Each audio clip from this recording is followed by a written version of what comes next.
اللهم صل على سيدنا محمد في الأولين، وصل على سيدنا محمد في الآخرين، وصل على سيدنا محمد في كل وقت وحين، وصل على سيدنا محمد في الملأ الأعلى وإلى يوم الدين.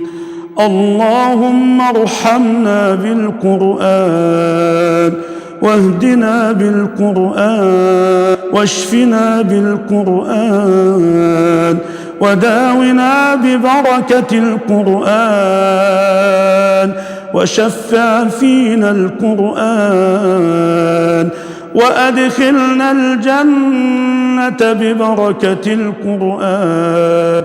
اللهم اغفر ذنوبنا